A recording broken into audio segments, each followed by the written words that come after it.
must have been an unbelievable thing to have heard that he died so soon after the film had been finished. What was that to your immediate reaction? My immediate reaction was one of absolute shock.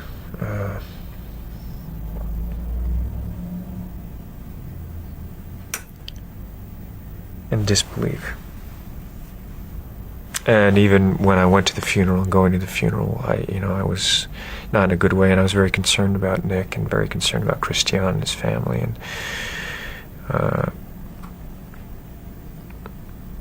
and concerned about the movie, because I know what it meant to him and what it meant to me, and my wife, my co-star, my love, and I still even went to the funeral thinking, somewhere it was, it was ridiculous, because somewhere still inside I thought, and Nick and I were taught that it's not true. Somewhere deep inside I wanted to believe this is not true, that I'm going to go and I will show up at the house and he will be there. It was illogical, and it wasn't something that I actually, but somewhere there was a part of me that went there, and not until we went into the room where we'd have dinner with Christian and we drank, when Nick and I were first there in the fireplace, and there was Stanley and Christian, and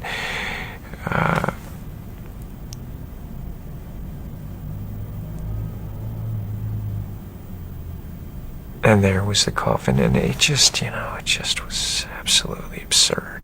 If they want you bad enough, you can get your way. When I was 15, I left Louis B. Mayer's office in tears. He was being very rude to my mother. He was swearing at her, and she just had gone in to ask a very simple question, very innocent question, about some film that I was supposed to be doing, and should I be taking dancing lessons or not. And he started swearing and foaming at the mouth. And I said, "Don't you dare speak to my mother that way." And he kept on, and he said, "I got you and your daughter out of the gutter," which was hardly the case. And I said, "You and your studio can both go to hell." And I never went back into that room. And it taught me a kind of cynical lesson at a very early age. If they want you bad enough, you can get your way. If you throw a stone into a pool, the ripples go on spreading outwards. A big stone can cause waves, but even the smallest pebble changes the whole pattern of the water. Our daily actions are like those ripples. Each one makes a difference, even the smallest. It does matter, therefore, what each individual does each day.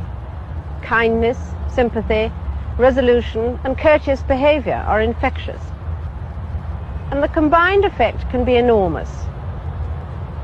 If enough grains of sand are dropped into one side of a pair of scales, they will, in the end, tip it against a lump of lead. We may feel powerless alone, but the joint efforts of individuals can defeat the evils of our time. Together they can create a stable, free, and considerate society. Like those grains of sand, they can tip the balance. So take heart and be happy. Hey, you remember 75 years ago? Yes. Well, what about it? What about it? Yeah. Well, Talk up loud. that stable house I was built last year. Oh, fiddlestick on your stable. Yes. He wants to know if you love me as well as you did when we was married. Well, I suppose so. Don't say I suppose so. Well, yes, then. Ah, I've been settled. I said, I got my hat on. I don't think you want it on side days, do you? no. You So I put it on side days, Ain't you going to kiss me? You can do. Go ahead. Kiss me. Yeah, There, that's it for you. Don't forget it now. I've been married 75 years, and I'm very happy that I have lived so long. All right. Garver and Drummer, I'm very glad to be here today to help to celebrate your 75th wedding anniversary. It was quite remarkable. These two.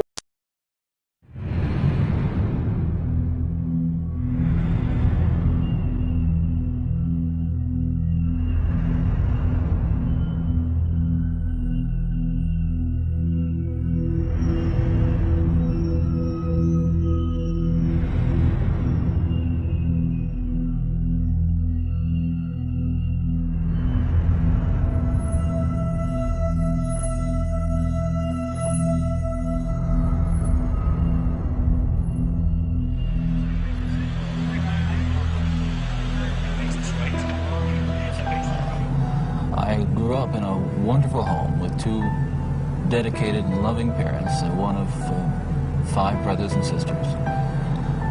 A home where we as children were the focus of my parents' lives, where we regularly attended church with 2 Christian parents who did not drink, they did not smoke, there was no gambling, there was no physical abuse or fighting in the home. Basically, I was a normal person. I wasn't some guy hanging out at bars or a bum. I wasn't a pervert in the sense that, people look at somebody and say, I know there's something wrong with him, you just tell. I mean, I was essentially a normal person. I had good friends. I led a normal life, except for this one small but very potent, very destructive segment of it that I kept very secret, very close to myself, and didn't let anybody know about it.